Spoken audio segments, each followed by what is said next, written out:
नमस्कार दोस्तों, बेबाक भाषा की ground report election pulse Lucknow आपका स्वागत है। उत्तर प्रदेश की धरती और जिस तरह से यहाँ पर क्यास चल रहा है, एक के बाद एक दांव चल रहा है और सारी की सियासत, पूरी राष्ट्रीय सियासत ऐसा लग रहा है इन दिनों कि उत्तर प्रदेश में जीत हासिल करने के लिए केंद्रित हो गई है। प्रधानमंत्री एक दिन में 4-4, 5-5 रैलियां कर रहे हैं और उनसे टक्कर ले रहे हैं योगी आदित्यनाथ, क्योंकि हमें नहीं भूलना चाहिए 2019 में यहाँ पर बीजेपी को 60 प्लस सीटें मिली थी और बसपा के जो लोग जीते थे वे धीरे धीरे बीजेपी शरणम गच्छामी चले गए थे। इस बार बहुजन समाज पार्टी का वह जलवा नहीं दिखाई दे रहा है, क्योंकि जिस तरह से उसने अपने तेवर को मध्यम किया है और जिस तरह से उसने अपने उभरते हुए सितारे को दरकिनार सिर्फ इसलिए किया क्योंकि उन्होंने बीजेपी पे निशाना साधा, लिहाजा अब टक्कर बहुत साफ है। एक तरफ है इंडिया गठबंधन और दूसरी तरफ बहुत मजबूती से उग्र हिंदुत्व की राजनीति करता हुआ योगी आदित्यनाथ का पूरा कुनबा है। यहाँ पर जिस तरह से प्रचार प्रसार हो रहा है और योगी जी एटम बम से लेकर पाकिस्तान भेजने तक की बात कर रहे हैं। उसका एटम बम फेंकने के लिए है तो हमारे पास हमारा एटम बम फ्रीज में रखने के लिए नहीं है। इनको बताया जाना चाहिए कि जेहाद में अगर इतना ही प्यार है तो भूखों मरने के लिए भिखमंगे पाकिस्तान के पास जाइए। 100 बार जन्म लेने की बात कर रहे हैं, यानी वे होड़ ले रहे हैं प्रधानमंत्री नरेंद्र मोदी से कि उग्र हिंदुत्व का अगर कोई चेहरा है उत्तर प्रदेश ही नहीं पूरे देश में, तो वह सिर्फ योगी आदित्यनाथ हैं। और यह भी कमाल है कि योगी आदित्यनाथ ही इकलौते राज्य के ऐसे नेता हैं जिन्हें एक स्टार कैंपेनर के तौर पर भारतीय जनता पार्टी और आरएसएस सारे देश में इस्तेमाल करने पर मजबूर रहे हैं। इस बार भी हालांकि उनकी नाराज़गी और दोनों के धड़ों के भीतर एक तनाव को लेकर खबरें चलती रहीं, लेकिन आज की तारीख में योगी, मोदी और अमित शाह एक साथ भाजपा को पिछला वाला रिकॉर्ड कम से कम हासिल करने पर उतारू हैं। लेकिन सवाल सबसे बड़ा है, क्या यह संभव हो पाएगा? क्योंकि ज़मीन से जो खबरें मिल रही हैं वह साफ बता रही हैं कि इस बार उस तरह का जलवा नहीं है और इंडिया गठबंधन जिस तरह से यूनाइटेड होकर लड़ाई लड़ रहा है उसकी सीटें बढ़ेंगी।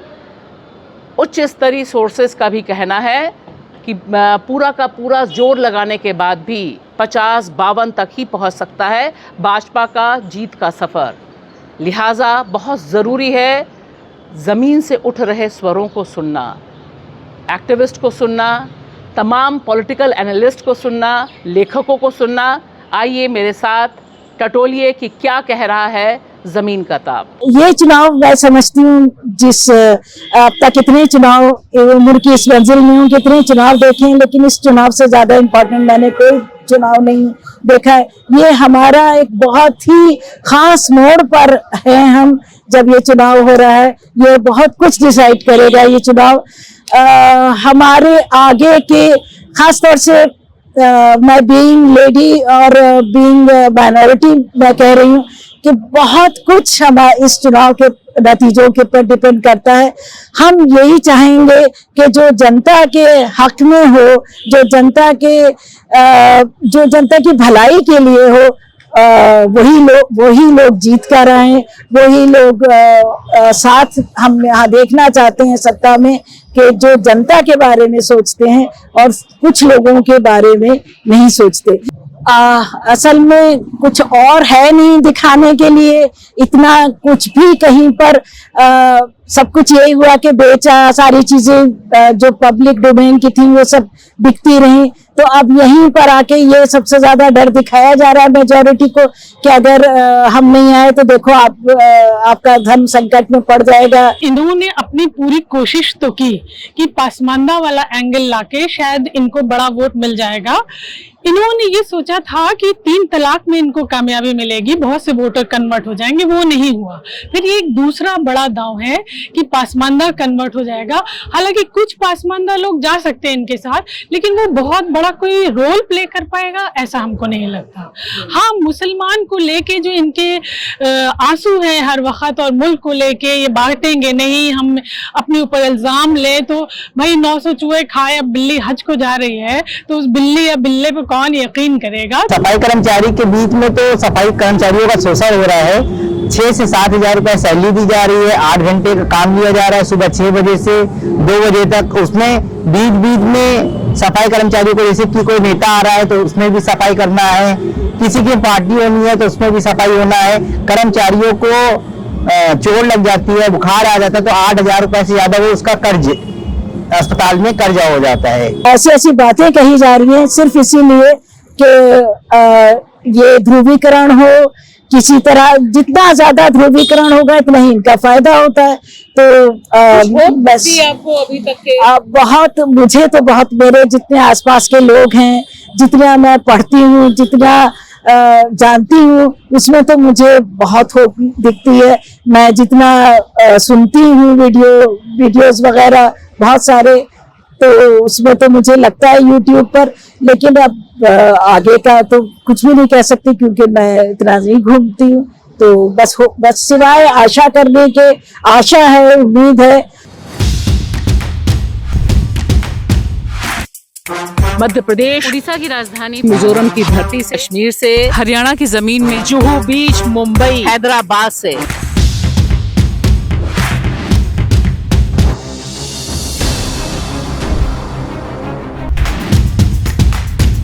बीजेपी सरकार तो इस बार तो बिल्कुल नहीं आना चाहिए, क्योंकि बीजेपी सरकार ने बिल्कुल सबकी हालत बेकार कर रखी है। बिल्कुल बेकार और झूठी सरकार है ये सरकार जो है, ये बिल्कुल मतलब समझ लीजिए देश को बर्बाद कर रही है।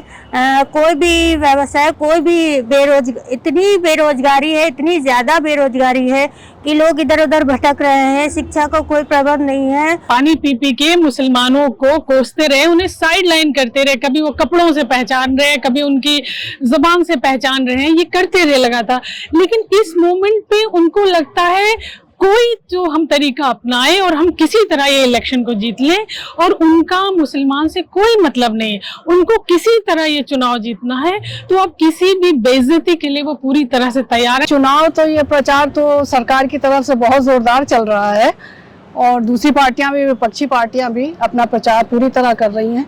और मेरा जहाँ तक ख्याल है, मैं तो जानती हूँ कि इस बार इस सरकार को जरूर जाना चाहिए, हटना चाहिए, इसको रहना ही नहीं चाहिए। क्योंकि देश में जिस तरह के माहौल बन गए हैं, जिस तरह का माहौल, दिलों में लोगों को इतनी बुराई पड़ गई है और आर्थिक स्थिति खराब होती जा रही है, देश एकदम गिरता ही चला जा रहा है। तो इस मामले को देखते हुए भाजपा सरकार को तो इस बार जरूर हट जाना चाहिए, और जनता को ये पूरी कोशिश करना चाहिए कि वो भाजपा के खिलाफ वोट करे। मिक्सर का बहुत प्रभाव नहीं पड़ेगा, क्योंकि कहीं न कहीं चुनाव में मुझे लगता है कि जातीय गणनाएं असर कर रही हैं। जो जातीय आंकड़े हैं या जो उनकी संख्या है वो प्रभावित कर रहे हैं, और उसको लुभाने के तरह तरह प्रयास पूरा किया जा रहा है। और रही बात शहरी समाज में जहाँ तक युवाओं का सवाल है, वो कहीं ना कहीं पेपर लीक और बेरोजगारी का मुद्दा तो बना ही बना है।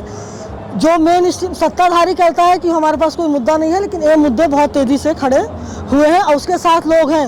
जब आपके लोकतंत्र पे संकट हो, संविधान पे खतरा मंडरा रहा हो, अभिव्यक्ति की आज़ादी पे खतरा मंडरा रहा हो, और रोज कुछ कुछ घटनाएं आपको ऐसी डरावनी सुनाई देती हैं जिससे कि समाज में एक डर का माहौल हो, तो निश्चित रूप से ये चुनाव बहुत ही खास हो जाता है। और हमें सोच समझना चाहिए अपना वोट कि हम किसके पक्ष में दे रहे हैं। और अब तो आपको बिल्कुल स्पष्ट होना होगा कि आप किसके पक्ष में हैं। क्या आप भीड़ तंत्र के पक्ष में, आप किसके पक्ष में? अपने आप से सवाल करे आज का मतदाता, तो मुझे लगता है कि उसको जवाब मिल जाना चाहिए। रायबरेली में सुना था, वो वोट पड़े हैं तो वोट डाल रहे हैं कांग्रेस को वोट, और वहां से निकल रहा है बीजेपी को वोट।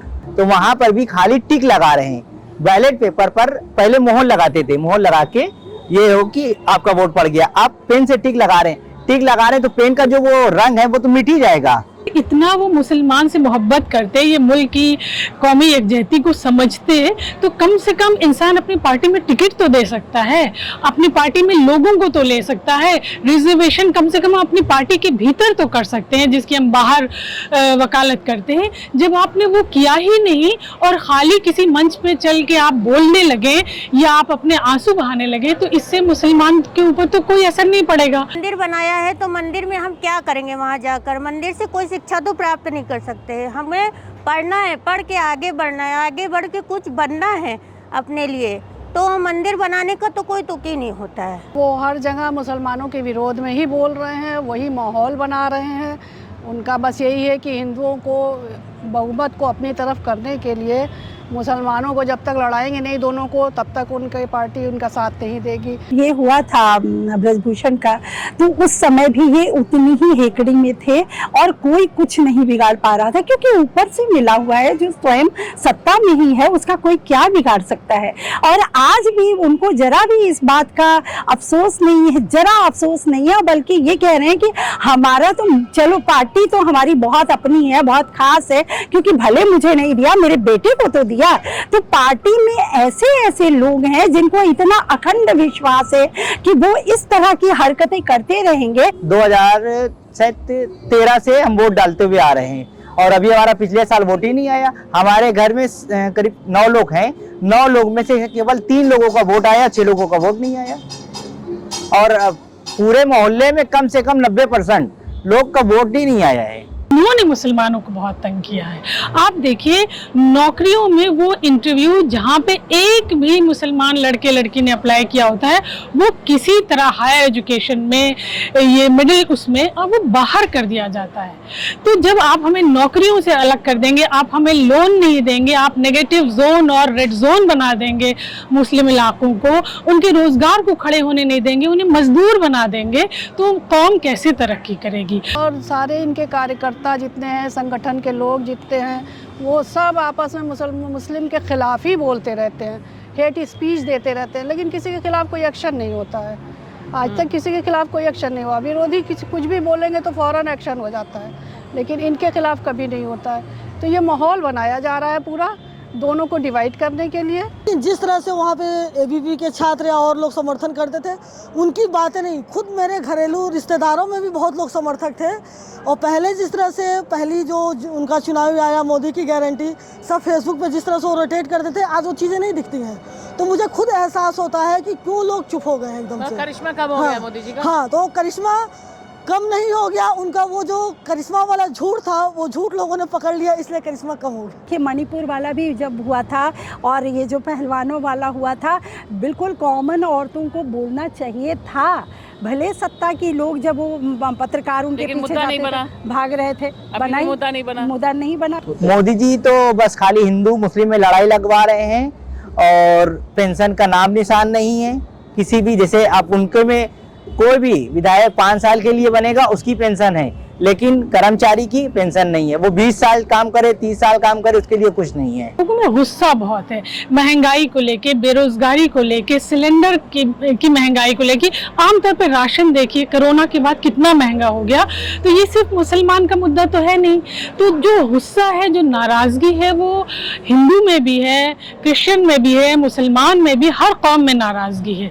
तो ऐसा मुझे पूरा यकीन है कि वो नाराजगी वोट में कन्वर्ट जरूर होगी। एक ना एक चेन बनती चली जा रही है और महिलाओं के लिए जो है, महिलाएं खुद नहीं बोल रही हैं और ना सोचे कि अगर उन्होंने चुना तो आगे चल कर के क्या स्थिति होगी, इसके लिए उनको तैयार रहना पड़ेगा।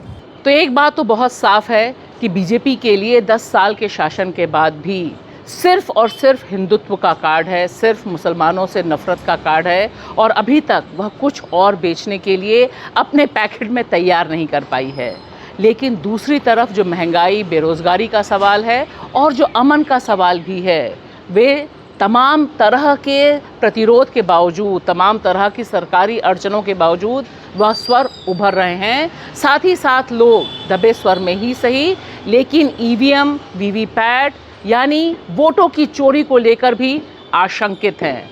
देखना ये होगा कि गुल क्या खिलता है। और दिलचस्प मुकाबला है, एक तरफा चुनाव निश्चित तौर पर उत्तर प्रदेश की ज़मीन पर नहीं है।